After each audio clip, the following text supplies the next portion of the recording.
धरती पर एक ऐसा लोक जहां कलयुग की अभी तक नहीं हुई एंट्री, यहाँ के बिना अधूरी है चार धाम यात्रा। कलयुग के प्रभाव से बचने के लिए 88,000 ऋषि मुनियों ने एक स्थान पर रहकर तप किया था। यह स्थान उन्हें स्वयं ब्रह्मा जी ने उपलब्ध कराया था। मान्यता है कि इस स्थान पर सभी तीर्थों का वास रहता है, इसलिए इस स्थान की यात्रा के बिना आपके तीर्थ अधूरे रहते हैं। कलयुग का दूसरा चरण चल रहा है। हर जगह कलयुग का प्रभाव देखने को मिलता है, लेकिन धरती पर खासकर भारत में एक ऐसी जगह है जहां अभी तक कलयुग का प्रभाव नहीं पहुंचा है। आज हम आपको ऐसी जगह के बारे में बताने जा रहे हैं जिसका इतिहास बहुत ही प्राचीन है। यह एक ऐसा तीर्थ स्थान है जहां के दर्शन के बिना आपकी चार धाम की यात्रा भी अधूरी मानी जाती है। इसे इस पावन भूमि का महान तीर्थ बताया गया है।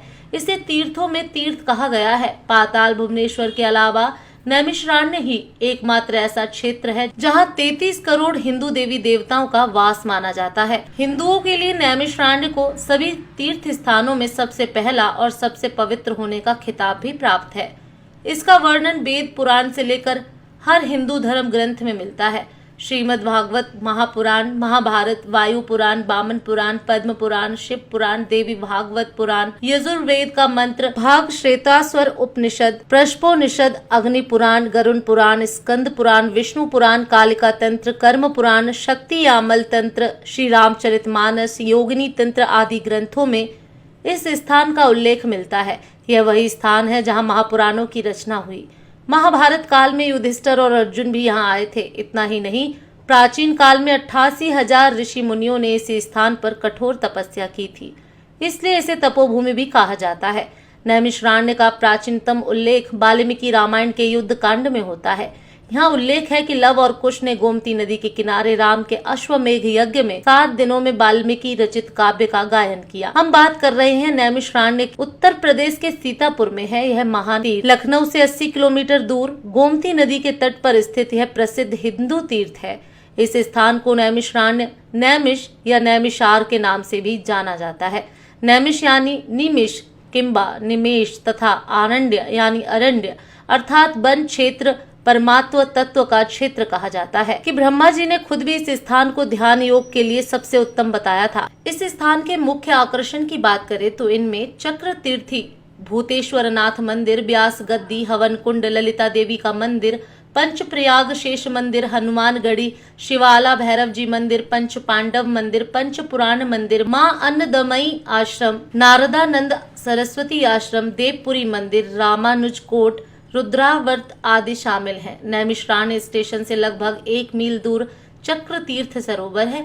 यह एक बड़ा गोलाकार जलाशय है। घेरे के चारों ओर बाहर जल भरा रहता है जिसमें श्रद्धालु स्नान करते हैं। जल में चलते हुए इस गोल चक्र की परिक्रमा भी करते हैं। जल के भरे हुए घेरे के बाद चारों ओर सीढ़ियां बनी हुई हैं। यहाँ विभिन्न देवी देवताओं के मंदिर है। मुख्य मंदिर भूतनाथ महादेव का है। चक्र तीर्थ के बारे में कथा प्रचलित है कि एक बार 88,000 ऋषि मुनियों ने ब्रह्मा जी से निवेदन किया कि जगत कल्याण के लिए उन्हें तपस्या करनी है और तपस्या के लिए दुनिया में सर्वश्रेष्ठ, पवित्र, सौम्य और शांत भूमि के बारे में बताएं। यह घटना महाभारत के युद्ध के बाद की है। ऋषि मुनि कलयुग के प्रारंभ को लेकर भी चिंतित थे। ब्रह्मा जी ने अपने मन से एक चक्र उत्पन्न करके ऋषियों से कहा कि इस चक्र के पीछे चलते हुए जाएं। जिस भूमि पर इस चक्र का मध्य भाग यानी नेमी खुद गिर जाए तो समझ लेना कि पृथ्वी का मध्य भाग वही है। ब्रह्मा जी ने यह भी कहा कि वह स्थान कलयुग के प्रभाव से मुक्त रहेगा। कहा जाता है कि इसी स्थान पर चक्र का नेमी गिरा था, जिस वजह से इसका नाम नैमिषारण्य पड़ा और यह जगह चक्र तीर्थ कहलाई। यह भी कहा जाता है कि नैमिषारण्य वो स्थान है जहाँ पर ऋषि दधिच ने लोक कल्याण के लिए अपने दुश्मन देवराज इंद्र को अपनी अस्थियां दान की थी। ऐसी मान्यता है कि इस परम पवित्र भूमि के दर्शन बिना सभी तीर्थ अधूरे रहते हैं। 84 कोस की परिक्रमा, नैमिषारण्य की परिक्रमा भी की जाती है। यह 84 कोस की परिक्रमा है। परिक्रमा हर साल फागुन मास की अमावस्या के बाद की प्रतिपदा तिथि से शुरू होकर पूर्णिमा तक चलती है। यहाँ पंच प्रयाग नाम से एक पक्का सरोवर है। सरोवर के किनारे अक्षय बट नामक वृक्ष है। नैमिषारण्य में व्यास शुकदेव का मंदिर है। मंदिर के बाहर व्यास जी की गद्दी है। यहाँ दशाश्वमेध टीला पर एक मंदिर में श्री कृष्ण और 5 पांडवों की मूर्तियां हैं। यहीं पर 4 धाम मंदिर भी हैं। महर्षि गोपाल दास जी के द्वारा स्थापित जगन्नाथ धाम, बद्रीनाथ धाम, द्वारिकाधीश धाम और रामेश्वर धाम के मंदिर हैं। नैमिषारण्य को सत्ययुग या कृतयुग से जाना जाता है, जो सबसे प्राचीन युग है। यह एक पवित्र स्थल है जहां कई संतों ने अपने पापों का प्रायश्चित किया है। हिंदू पौराणिक कथाओं में माना जाता है कि चक्र तीर्थ का निर्माण ब्रह्म के हृदय से निकले चक्र से हुआ था।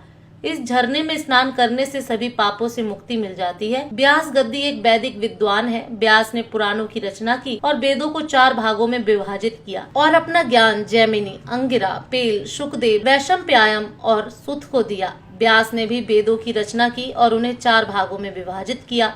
श्री ललिता देवी मंदिर। शिव की पत्नी सती ने आत्महत्या कर ली, जिसके बाद शिव उनके शरीर को मंदिर के मैदान में ले गए। यात्रा के दौरान उनका शरीर 108 टुकड़ों में विभाजित हो गया। हृदय नैमिषारण्य में गिरा, जहां आज यह ललिता देवी के नाम से जाना जाता है, जो भारत के शक्ति पीठों में से एक है। भगवान वेंकटेश्वर मंदिर।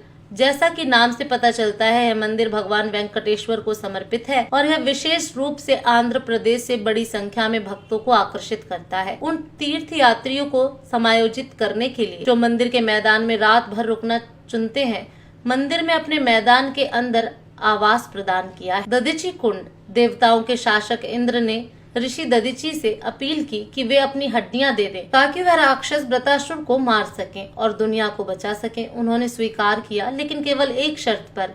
वह क्षेत्र की सभी पवित्र नदियों और स्थलों का दौरा करने के बाद ही ऐसा करेंगे। देवता हड़बड़ी में थे और उन्होंने दधीची को उनका अनुरोध पूरा करने के लिए इस स्थान पर सभी स्थानों को एक साथ इकट्ठा किया, जिसके बाद उन्होंने अपनी हड्डियों को त्याग दिया, जिनका उपयोग वज्र बनाने के लिए किया गया था, जिसका उपयोग अंततः वृत्रासुर और उसके अनुयायियों को मारने के लिए किया गया था। इस कुंड में स्नान करना भारत के सभी पवित्र स्थानों में स्नान करने के बराबर माना जाता है।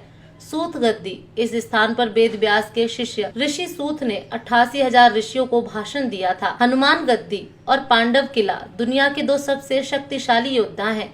हनुमान द्वारा अभिरावण के वध के बाद राम और लक्ष्मण को रिहा कर दिया गया और वे इस स्थान से दक्षिण की ओर जाने में सक्षम हुए। पांडव किला वह स्थान है जहाँ पांडवों ने अपने कर्म के तहत तपस्या की थी। भगवान राम, लक्ष्मण और सीता की मूर्तियों वाले एक पुराने मंदिर द्वारा चिन्हित यह स्थान 10वें अश्वमेघ यज्ञ का स्थल था, जो इस दिन भगवान राम द्वारा आयोजित किया गया था। स्वयंभू मनु और सतरूपा। यह वह स्थान है जहाँ स्वयंभू मनु और सतरूपा ने भगवान नारायण के जन्म का आशीर्वाद पाने के लिए 23,000 वर्षों तक तप किया था। जय श्री राम। दोस्तों, आपको ये जानकारी कैसी लगी, कृपया कमेंट करके जरूर बताएं।